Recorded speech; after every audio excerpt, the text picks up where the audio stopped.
Exercise 10.30. Two narrow bores of diameter 3 mm and 6 mm are joined together to form a U-tube open at both ends. D1 3 mm, R1 1.5 mm, 1.5 10 raised to minus 3 metre. ठीक है. D2 how much? 6 mm, 6 millimeter. R2 is 3 millimeter, 3 into 10 raised to minus 3 meter. Okay. Surface tension of water at the temperature of experiment is 7.3 into 10 raised to minus 2 Newton per meter. S 7.3 into 10 raised to कितना है? minus 2 Newton per meter. Take the angle of contact to be 0. Theta is 0. Density of water 1.0 into 10 raised to 3 kilogram per meter cube. 1.0 10 raised to 3 kilogram per meter cube. G 9.8 metre पर second square. ठीक है. चलो मैं आपको student ये question explain करता हूँ. यहाँ पर मैं एक फिगर ड्रॉ करूंगा. फिगर वैसे आप अगर एग्जाम में ड्रॉ नहीं भी करते हो तो आपको फुल मार्क मिलेंगे, but I will recommend you कि आप ड्रॉ करो. ठीक है. तो पहले मैं फिगर ड्रॉ करता हूँ, उसके बाद फिर आपसे मैं बात करता हूँ.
Student, there are two bores.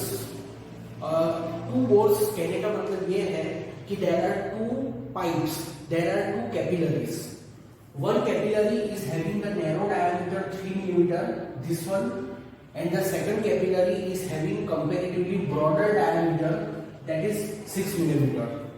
These two bores means these two capillaries are connected to each other to form the U-shaped tube. Right? Now here in this U-shaped tube, a water is filled.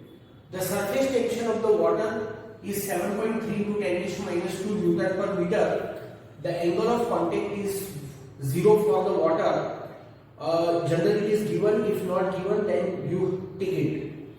Density of water is given. G is given. Now we have to find the height difference. Okay. So student, we know that whenever any capillary is immersed into the liquid, then either the liquid rise or fall, depends upon the type of liquid. So in the case of a water, the water always rises in the capillary. तो वो जो rice का जो formula है वो हमने topic में obtain किया है. तो क्या फॉर्मूला है? H is equal to 2s cos theta divide by r rho g, ये फॉर्मूला है। तो आप एक बात समझो कि जो h है that is inversely proportional to r, means the more means the capillary whose radius is less, water will rise to more height in that capillary. So this is the capillary having the smaller radius, तो उसमें water ज्यादा height तक rise करेगा। This is the capillary whose radius is more, उसमें water कम height तक rise करेगा। So there is a difference in the level of water. So that difference we have to determine। समझ में आया? और ये वाला फॉर्मूला हम लोग यूज करेंगे। तो थोड़ा सा मैं ऐसे ही आप समझने के लिए डिटेल में लिख रहा हूं, इतना ज्यादा डिटेल में लिखने की जरूरत नहीं है, ठीक है। ये भी आपको समझाने के लिए लिखा है, आप इसको अवॉइड कर सकते हैं, बट आपके पास टाइम है तो आप लिखो, that is good for you, ठीक है। तो फॉर नैरो बोर मतलब कि narrow capillary, H1 is 2s cos theta divided by r1 rho g. Then for broad bore, H2 is equal to 2s cos theta divided by r2 rho g, ठीक है। So difference in level, so कौन greater है? H1 greater है। So H1 minus H2 is equal to, आप जो common है उसको पूरा बाहर ले लो, तो 2s cos theta divide by rho g, कितना पार्ट कॉमन है? So then will be 1 upon r1 minus 1 upon r2, ऐसे लिख सकते हैं हम। So substitute the value 2 into S, S is the surface tension, 7.3 into 10 raised to minus 2 cos 0 divided by density, तो density कितनी है? 1.0 10 raised to 3, G कितना है? 9.8, 1 upon R1, R1 कितना है? R1 है 1.5 और R2 है 3, तो 1.5 10 raised to minus 3 minus 1 upon 3 into 10 raise to minus 3, ठीक है। सो cos 0 तो 1 होता है, no need to write that. तो इसको हम सॉल्व करते हैं, 2 इंटू 7.3 मतलब 14.6, 14.6 by 9.8, 14.6 divide by 9.8, that is 1.4897, 4897 into 10 raise to minus 5, ऐसे होगा, ठीक है। अब एक बात समझो कि ये जो 10 रेज़ टू माइनस 3 है डिनोमिनेटर में, वो कॉमन निकलेगा, तो उसको मैंने यहाँ पर लिख दिया, तो ब्रैकेट में बचेगा 1 अपॉन 1.5 माइनस 1 अपॉन 3। देखो मैं हमेशा कैलकुलेशन थोड़ा ज्यादा ही डिटेल में करता हूँ ताकि हर एक स्टूडेंट को समझ में आ जाए, बट आप कैलकुलेशन हो सके उतना शॉर्ट में कर सकते हो, पर ऐसा मत करना कि ये लिखने के बाद सीधा आंसर ही डालो, उसमें फिर मार्क करते हैं, कुछ स्टूडेंट ऐसा भी करते हैं, तो वो चीज नहीं करनी है आपको, ठीक है। ओके, तो see here 1.4897 into 10 raised to minus 2, right? 1 upon 1.5, 1 divided by 1.5, तो ये आया 0.6666, 0.6666, और 1 upon 3 याद है मुझे 0.3333, so this is 1.4897 into 10 raised to minus 2, और ये जो डिफरेंस होगा वो होगा 0.3333, so 1.4897 into 0.3333, so this is 0.4965, 0.4965 10 raised to minus 2, unit क्या होगा इसका? इसका यूनिट होगा मीटर, राइट। तो इसका आंसर क्या है?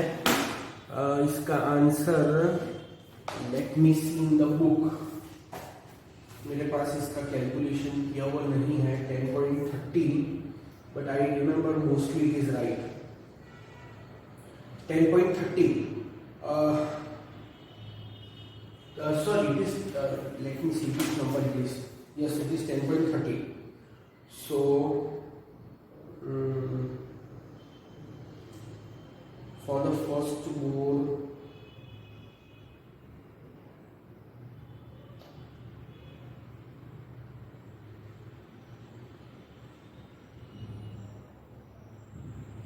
no, answer is not mentioned here clearly.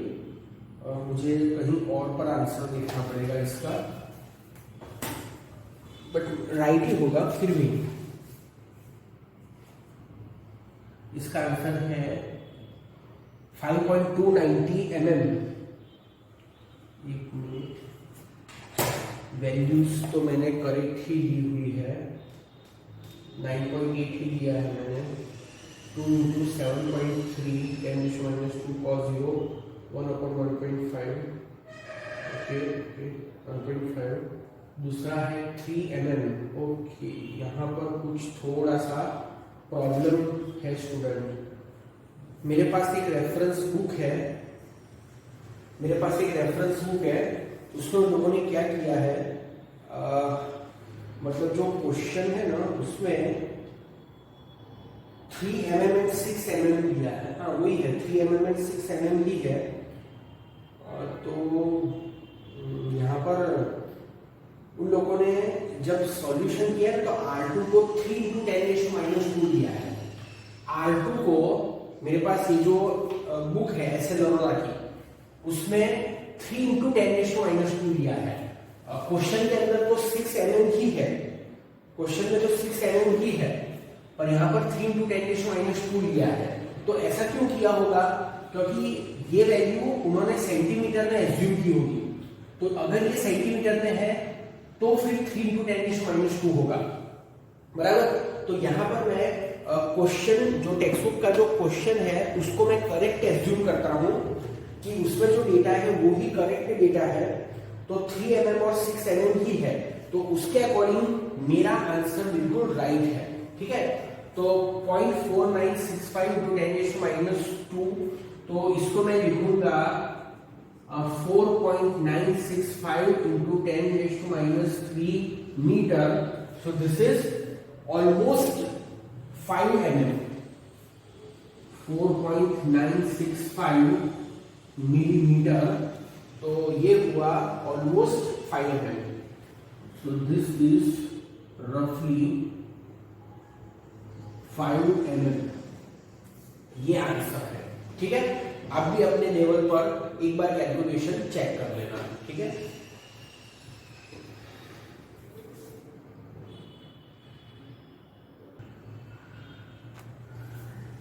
Now student I am discussing 10.2 और 10.2 में टोटल 5 क्वेश्चन है, A B C D E। अब ये 10.2 के अंदर जो 5 क्वेश्चन है ना, वो सारे क्वेश्चन मैंने आपके साथ डिस्कस किए हैं, टॉपिक के अंदर मैंने आपको समझा दिया है। ऐसे ये क्वेश्चन नहीं है कि जिसका डिस्कशन मैंने आपके साथ किया ही नहीं है, कि इसमें जो कंसेप्ट है वो मैंने आपको समझाया नहीं है। मैंने आपको सब कुछ समझाया हुआ है। ठीक है, तो यहाँ पर मैं क्या करने वाला हूँ कि इस क्वेश्चन को रीड करके मेरे पास जो सॉल्यूशन लिखा हुआ है मैं उसको रीड कर लूंगा, थोड़ा सा मैं आपको समझा दूंगा, else I will read it. ठीक है, तो आप उसको नोट कर लेना। So first question is question A, 10.2 का question A, the angle of contact of mercury with the glass is obtuse. Mercury का ग्लास के साथ जो एंगल होता है वो ग्रेटर देन 90 डिग्री होता है, ऑब्ट्यूज होता है, while that of water with glass is acute. तो इसका रीजन जो आपको लिखना है प्लीज राइट। मैं स्लोली बोलूंगा, आप नोट करते जाओ। ठीक है, the cohesive force between mercury molecule is greater than adhesive force between mercury and glass molecule, full stop. As a result, meniscus of mercury is convex and hence angle of contact is obtuse. full stop. On the other hand, adhesive force between water and glass molecule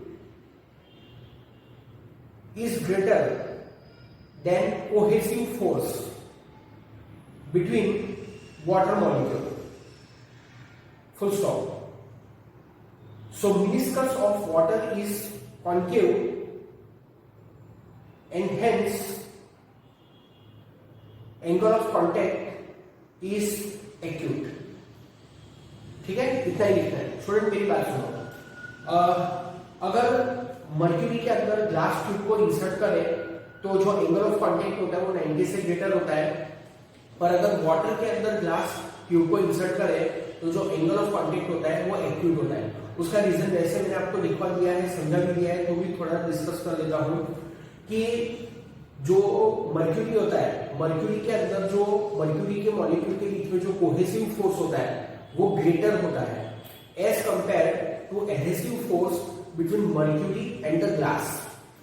तो mercury के molecules को ही चिपकना ज्यादा पसंद करते हैं, mercury के molecule glass को चिपकना कम पसंद करते हैं। तो मर्क्यूरी ग्लास से एक तरह से रिपल होता है, इसलिए मर्क्यूरी फॉल हो जाता है ग्लास ट्यूब के अंदर। वेयर एज वाटर के केस में सिचुएशन डिफरेंट है। In water the cohesive force between the water molecule is less and adhesive force between the water molecule and glass is more. So molecule of water are more attracted towards the glass and that's why the water molecule are attracted towards the glass and that's why the water molecule rises in the capillary. ठीक है, okay, तो ये question हुआ।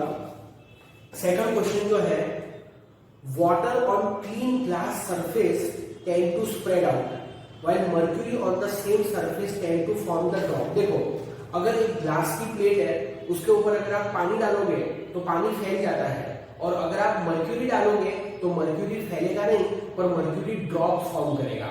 Reason उसका वही है जो मैंने आपको क्वेश्चन ए के उसमें समझाया है। ठीक है, तो यहाँ जो लिखना है वो तो मैं आपको समझाऊंगा ही, बट एक बात मैं आपको समझाता हूँ कि वाटर के मॉलिक्यूल के बीच में कोहेसिव फोर्स लेस है, वाटर और ग्लास के बीच में एडहेसिव फोर्स ज्यादा है, इसके लिए वाटर ग्लास के ऊपर फैल जाता है क्योंकि ग्लास वाटर को ज्यादा अट्रैक्ट करता है।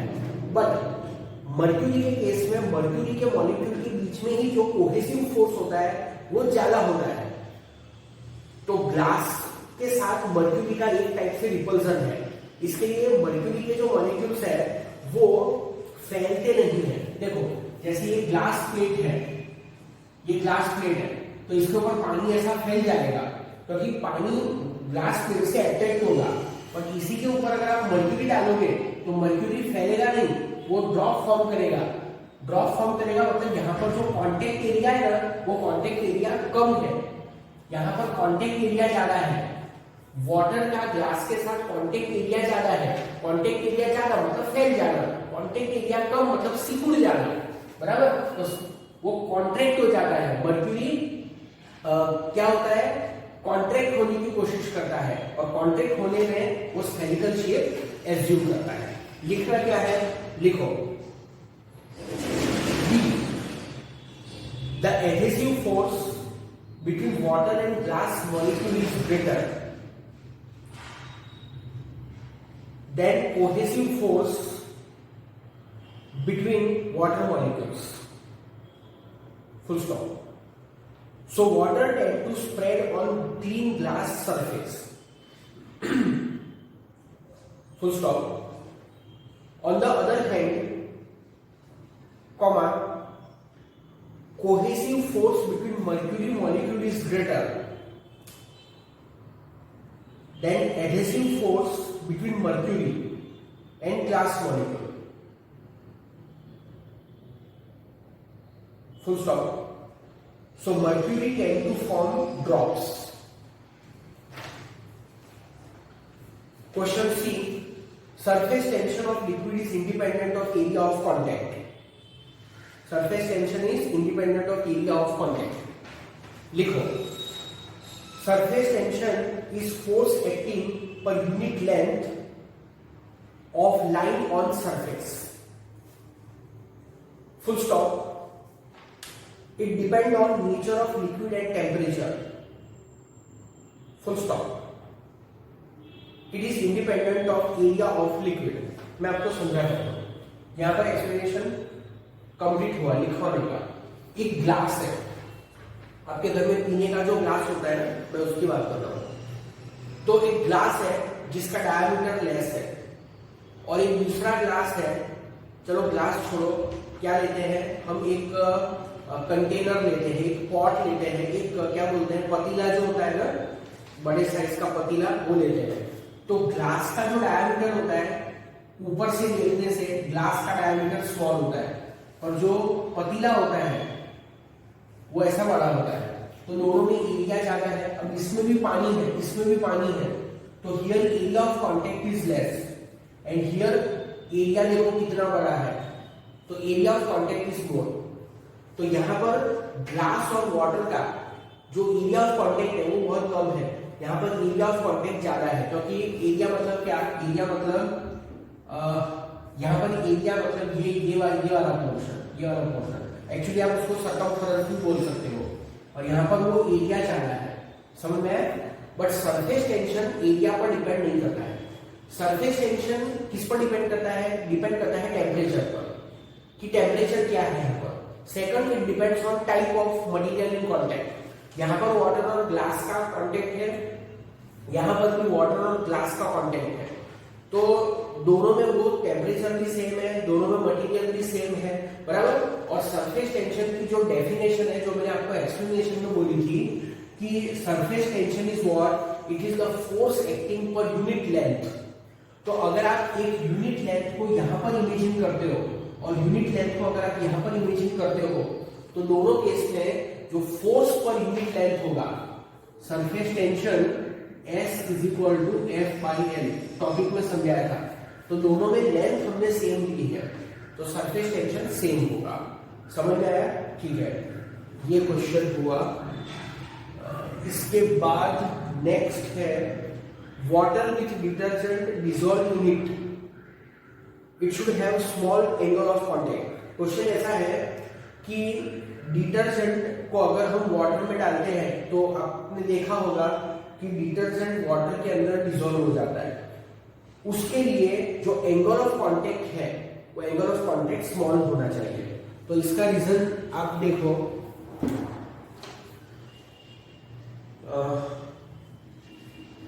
ठीक है, okay, what you have to write, that you write detergent should have low angle of contact so that they have low surface tension and greater ability to wet the surface, full stop. Moreover, if theta is small, then cos theta will be large, and hence detergent will penetrate more in narrow space in cloth and will remove the dirt, बराबर। देखो हमारे पास ये formula है, sigma is equal to RH rho G upon 2 cos theta. Student, theta जितना small होगा ना, cos theta उतना large होगा, मैथमेटिक्स। और cos थीटा जितना लार्ज होगा, इनवर्स रिलेशन है, इसके लिए सिग्मा उतना लेस होगा। तो सरफेस टेंशन जितना लेस होगा, सरफेस टेंशन जितना लेस होगा, तो उससे क्या होगा कि जो डिटर्जेंट है, मतलब वाटर के अंदर जो डिटर्जेंट डाल के जो सॉल्यूशन बना, वो सॉल्यूशन कपड़े के अंदर डीपली पेनिट्रेट करेगा, और उसमें जो एंगल ऑफ कांटेक्ट है, बराबर, वो एंगल ऑफ कांटेक्ट कैसा होगा, angle of contact will be large, बराबर। तो this is the reason.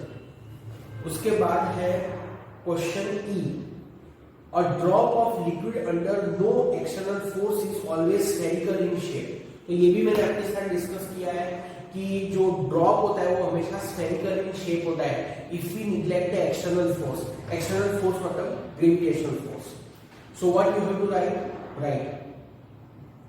Due to surface tension, comma, the free surface of liquid tends to acquire minimum surface area, full stop. In absence of gravity,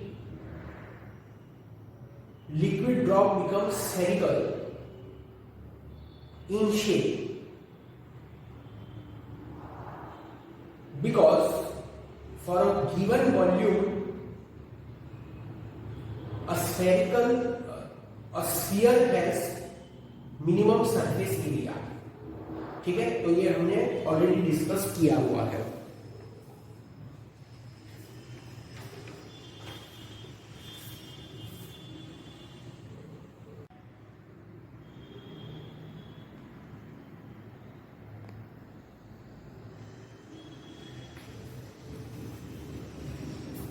Now I am discussing 10.3. Student, this is fill in the blanks type question. Question मतलब जो heading है वो read करता हूँ. Fill in the blanks using word word bracket में s. Word मतलब एक word हो सकता है, एक से ज्यादा वर्ड भी हो सकते हैं. From the list appended with each statement. देखो यहाँ पर आपको है ना एक स्टेटमेंट दिया होगा और उस स्टेटमेंट के अंदर एक ब्लैंक स्पेस होगी. आपको दो ऑप्शन देंगे और दोनों में से एक ऑप्शन आपको वहां पर फिट करना पड़ेगा. तो क्वेश्चन ए सुनो, बहुत ही सिंपल है. Surface tension of liquid generally dash with temperature. मतलब टेम्परेचर इंक्रीज होता है तो सरफेस टेंशन क्या होता है. तो याद रखो कि surface tension and temperature are inversely proportional. मैंने आपको ये बोला था टॉपिक के अंदर कि टेम्परेचर इंक्रीज होता है तो सरफेस टेंशन डिक्रीज होता है. तो यहां पर आपको डिक्रीज को चूज करना है. तो स्टेटमेंट क्या होगा, surface tension of liquid generally decrease with temperature. मतलब लिखा नहीं है टेम्परेचर इंक्रीज, पर समझने की बात है, कॉमन अंडरस्टैंडिंग है कि temperature increases, surface tension generally decreases.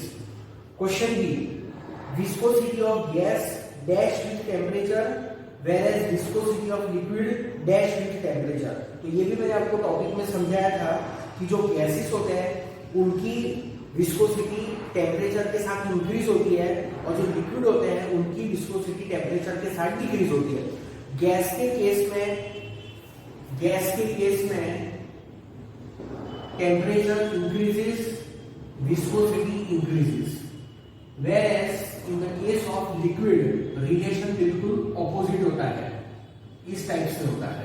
ठीक है, तो आपको क्या करना है, फर्स्ट ब्लैंक स्पेस में गैसेस के बाजू में इंक्रीज लिखना है और सेकंड ब्लैंक स्पेस में लिक्विड के बाजू में डिक्रीज लिखना है. उसके बाद है question C, for solid with elastic modulus of rigidity shearing force is proportional to dash while for fluid it is proportional to dash. तो स्टूडेंट आपको याद होगा मैंने आपको जो विस्कोसिटी का टॉपिक एक्सप्लेन किया था, विस्कोसिटी के टॉपिक में मैंने आपको बताया था कि जो सॉलिड मटेरियल होता है उसमें जो शियरिंग स्ट्रेस होता है that is proportional to shearing strain. मैं यहाँ पर लिखता हूं shearing stress proportional to shearing strain. और ये किसके लिए, ये है सॉलिड के लिए, बराबर. और लिक्विड के लिए क्या सिचुएशन है, लिक्विड के लिए जो शियरिंग स्ट्रेस है that is proportional to what, that is proportional to strain rate. मतलब it is proportional to shearing strain rate. ऐसा टॉपिक में समझाया है विस्कोसिटी के टॉपिक में. उसके बाद question D, for fluid in a steady flow the increase in flow speed at constriction follows. अभी दो ऑप्शन है, conservation of mass oblique Bernoulli's principle. तो दोनों इसमें आएंगे.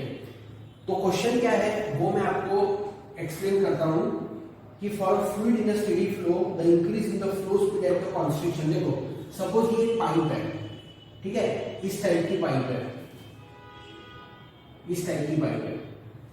Here it is broader part and here it is narrow part. तो जो narrow part होता है ना, देखो यहाँ पर v जो होता है वो कैसा होता है, लेस होता है, और यहाँ पर जो v होता है दैट इज मोर, बराबर। तो यहाँ पर स्पीड इंक्रीज तो हो जाती है दो रीजन की वजह से, एक तो कंजर्वेशन ऑफ एनर्जी की वजह से और दूसरा कंजर्वेशन ऑफ मास के वजह से। मतलब कि बर्नौली प्रिंसिपल जो है that is based on the law of conservation of energy, मैंने टॉपिक में बोला था। तो यहाँ पर मास को कंजर्व करने के लिए, मतलब कि यहाँ पर अगर आप एक क्रॉस सेक्शन इमेजिंग करते हो और यहाँ पर अगर आप एक क्रॉस सेक्शन इमेजिंग करते हो, तो 1 सेकंड में इसमें से जितना मास ऑफ फ्लूइड पास होगा उतना ही मास ऑफ फ्लूइड 1 सेकंड में यहाँ से भी पास होना चाहिए। तो एक थिंकिंग है कि जितना क्रॉस सेक्शन बड़ा उतना ज्यादा लिक्विड पास होगा, जितना क्रॉस सेक्शन छोटा उतना कम लिक्विड पास होगा, बराबर। पर यहाँ पर वेलोसिटी कम हो जाती है लिक्विड की और यहाँ पर वेलोसिटी बढ़ जाती है। तो 1 सेकंड में इसमें से जो मास ऑफ फ्लूइड पास होता है, सपोज 1 सेकंड में यहाँ से 1 लीटर फ्लूइड पास होता है, तो 1 सेकंड में यहाँ से भी 1 लीटर फ्लूइड पास होगा, बराबर। तो that is because of conservation of mass and the Bernoulli's principle, ठीक है। तो ये हुआ हमारा क्वेश्चन डी, इसमें दोनों ऑप्शंस आएंगे। Question B, for the model of plane in a wind tunnel, अगर एक विंड टनल है और उसमें से एक मॉडल प्लेन का मॉडल अगर पास हो रहा है, turbulence occurs at dash speed for turbulence for an actual plane. तो देखो इसको मतलब ये जो क्वेश्चन है ये थोड़ा सा डिफरेंट लेवल का है। मतलब हमारे बुक में जो नॉलेज है अबाउट द टर्बुलेंस उससे ये थोड़ा सा हायर लेवल का है, तो इसके लिए इसका जो आंसर है वो हमें एक्सेप्ट करना पड़ेगा, ठीक है। For the model of plane in wind tunnel, मतलब विंड टनल में से अगर एक प्लेन का मॉडल पास हो रहा है तो turbulence occur at a greater speed for turbulence of an actual plane. मतलब जो एक्चुअल प्लेन है वो एक्चुअल प्लेन अगर उसमें से पास होता है और अगर एक मॉडल पास होता है, not actual plane but plane का मॉडल अगर उसमें से पास होता है, तो मॉडल प्लेन के लिए turbulence occur at a greater speed, बराबर। तो ये हुआ।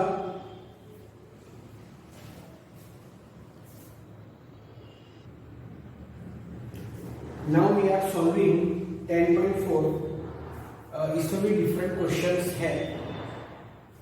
To keep a piece of paper horizontal, comma you should blow over not under it. ठीक है, मैं आपको एक एक्टिविटी करके बताता हूँ। स्टूडेंट देखो, I have a piece of paper, ठीक है, और मैं उसको एक एंड से पकड़ता हूँ, तो यू कैन से दैट कि piece of paper has gone down, नीचे चला गया है। क्यों नीचे चला गया? Because of the effect of the gravity. Now I want to keep it horizontal, मुझे उसको ऐसे हॉरिजॉन्टल रखना है पर ऐसे पकड़ के नहीं रखना है। कैसे उसको हॉरिजॉन्टल रखना है? By blowing the air. तो क्वेश्चन ये है कि अगर आपको इस पेपर को हॉरिजॉन्टल रखना है तो यू शुड ब्लो ओवर, आपको इस पेपर के ऊपर एयर ब्लो करनी पड़ेगी। आपके मुंह में से ऐसे करके इस पेपर के ऊपर एयर ब्लो करनी पड़ेगी, बराबर। पेपर के नीचे एयर ब्लो नहीं करनी है आपको। समझ में आया आपको? अब कोई क्या सोचेगा कि ये पेपर तो ऐसे नीचे चला गया है ना, तो ऐसे नीचे ऐसे एयर ब्लो करेंगे तो ये ऐसा हॉरिजॉन्टल हो जाएगा।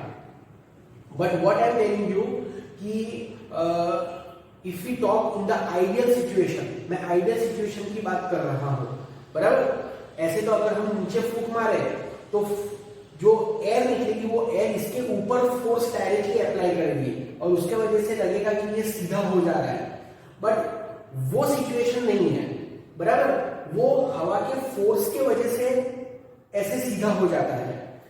Now here we have to apply the Bernoulli's principle. तो अगर हम Bernoulli principle point of view से अगर हम बात करते हैं तो we don't have to blow below the paper. हमको फूंकना है, हमारे मुंह में से हवा को निकालना है, ठीक है। We have to blow the air by our mouth but above the paper, not below the paper. तो मैं आपको करके बताता हूं कि जैसे ये पेपर है, अब थोड़ा छोटी साइज का भी अगर पेपर लोगे तो आप उसको अच्छे से समझ पाओगे, बराबर।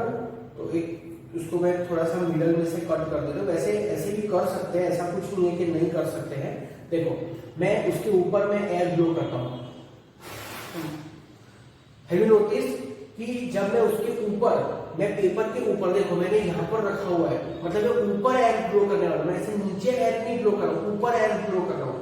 तो अगर मैं ऊपर एयर ब्लो करता हूँ तो ये ऐसे सीधा हो जाता है। Just minute. ओके, तो नीचे से अगर एयर ब्लो करेंगे तो वो हवा के फोर्स के वजह से वो सीधा होता दिखाई देगा, बट यहां पर तो पेपर है ही नहीं। फिर भी अगर हम एयर को यहां पर ब्लो करते हैं तो भी पेपर ऊपर चला जाता है। तो दैट इज क्वाइट सरप्राइजिंग, है कि नहीं? पेपर ऊपर जा रहा है ना, है कि नहीं? थोड़ा छोटा करके देखता हूं तो शायद थोड़ा और परफेक्शन के साथ ये हो पाएगा। वैसे हुआ ही है एक दो बार, बराबर। ऐसे नीचे चला गया है,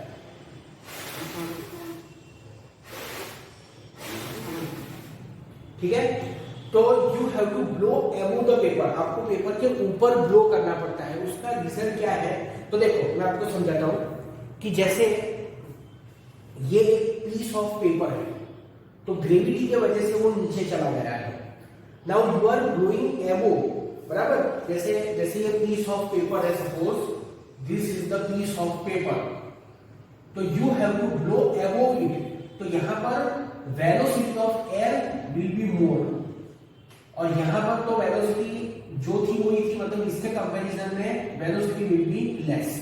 यू आर ब्लोइंग हियर ना, so here velocity of air is more, here velocity of air is less.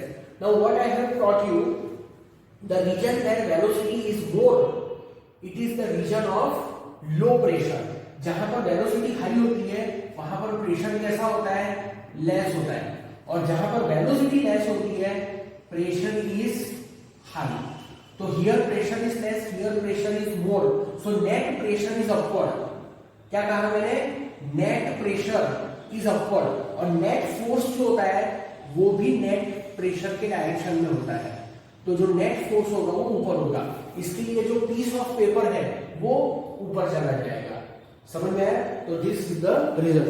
You can try yourself, आप खुद भी करके इसको देखना, बराबर। ओके, उसके बाद क्वेश्चन बी है, when we try to close water tap with our finger, fast jet of water gush through opening between our fingers.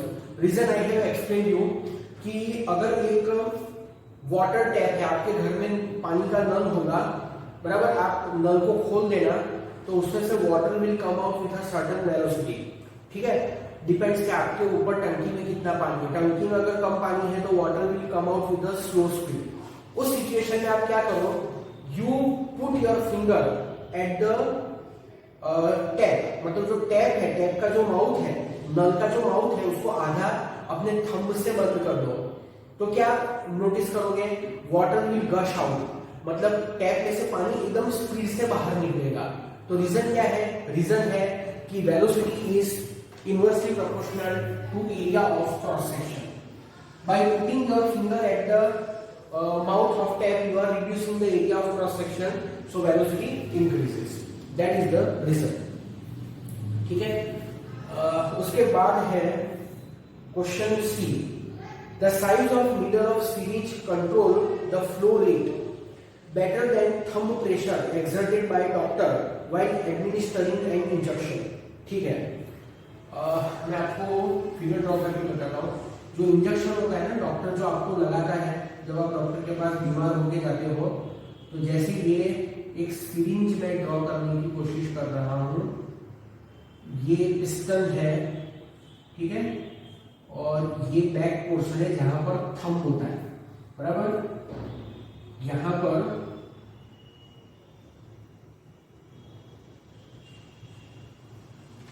ये है नीडल, ये क्या है? ये है नीडल, जो सुई है जो आपके बॉडी में वो घुसाता है, ठीक है। तो इसमें से जो लिक्विड निकलता है उसका फ्लो रेट, इसमें से जो लिक्विड निकलेगा, ये लिक्विड निकला बराबर, उसका जो फ्लो रेट है वो फ्लो रेट को कंट्रोल करने के लिए यहां से जो थंब प्रेशर अप्लाई करता है डॉक्टर, थंब प्रेशर, तो फ्लो रेट को कंट्रोल करने के लिए थंब प्रेशर ज्यादा इंपॉर्टेंट है या तो ये नीडल की साइज ज्यादा इंपॉर्टेंट है, समझ में आया।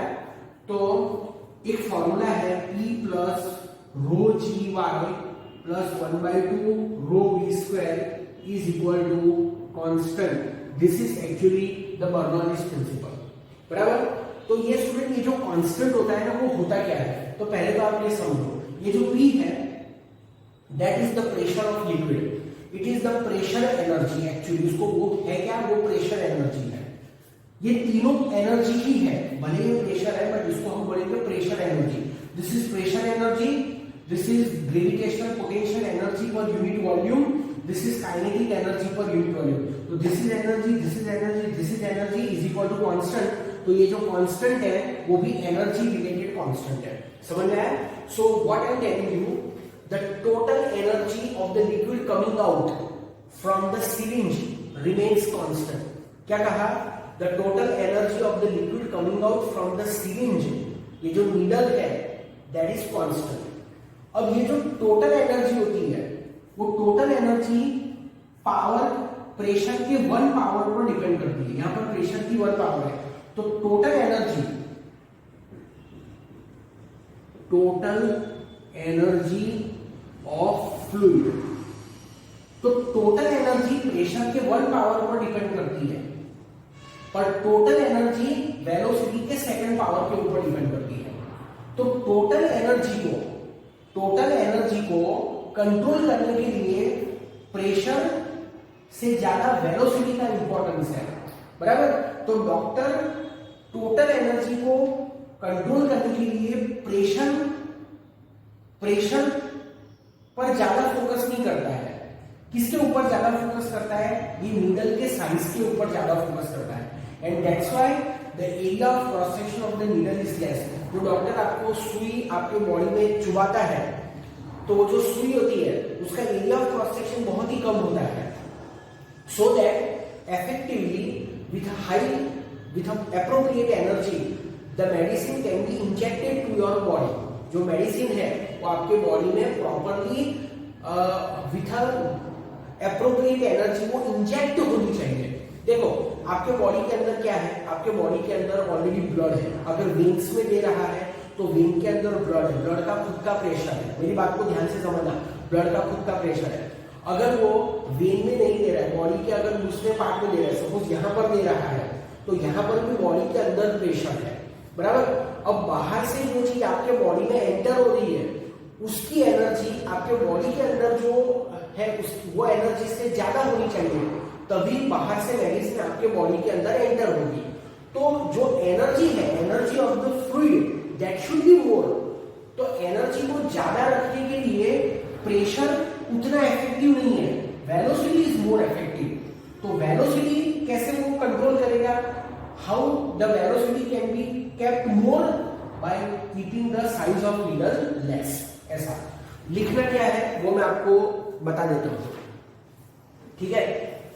तो क्या लिखना है, वैसे मैं आपको इसका सॉल्यूशन भी सेंड करूंगा, ठीक है। तो भी आपको लिखना है तो आप लिख सकते हो, according to Bernoulli's principle, from here start, according to Bernoulli's principle, P plus notation is slightly used, rho g h plus 1/2 rho v square is equal to constant, ये लिखा।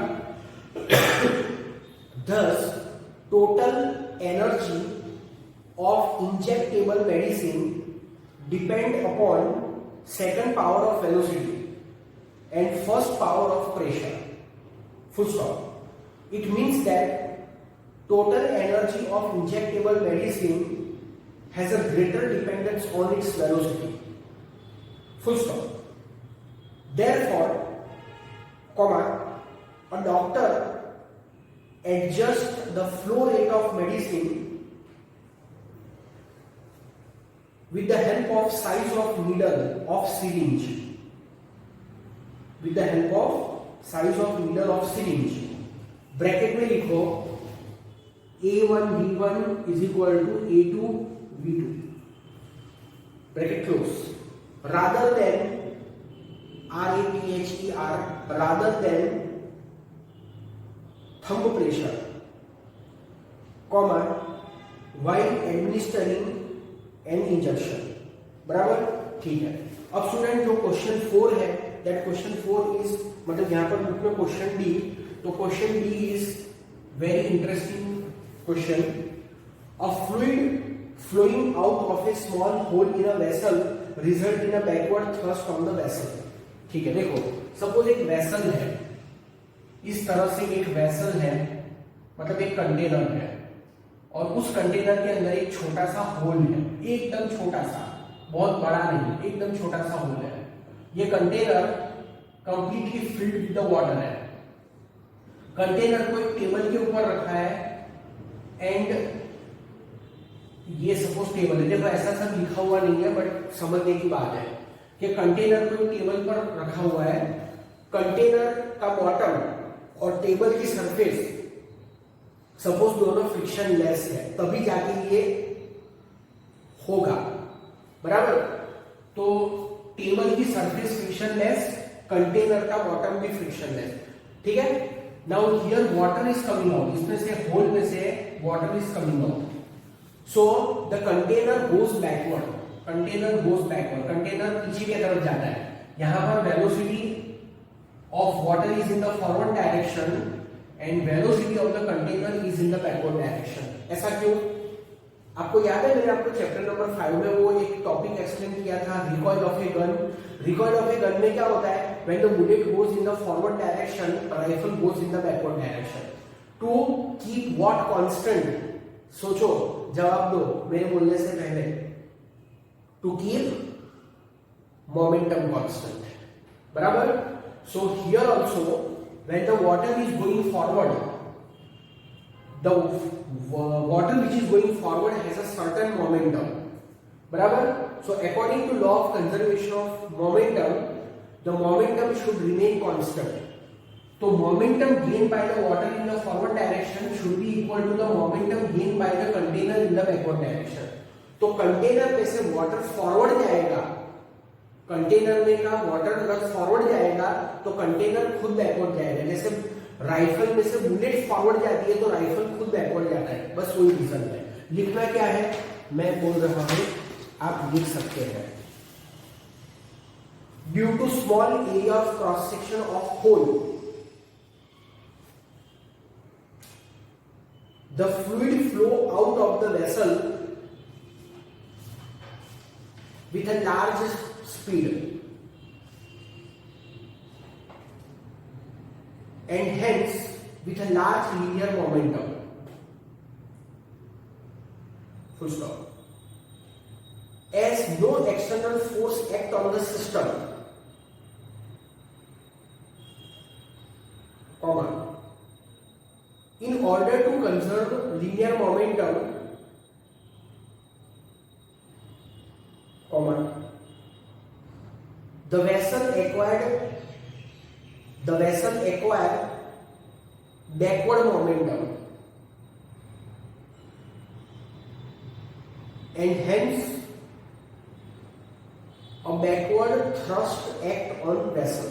ठीक है स्टूडेंट, ये हो गया. अब इसके बाद जो क्वेश्चन ई है, a spinning cricket ball in air does not follow a parabolic trajectory. This I will discuss sometimes in future. ठीक है.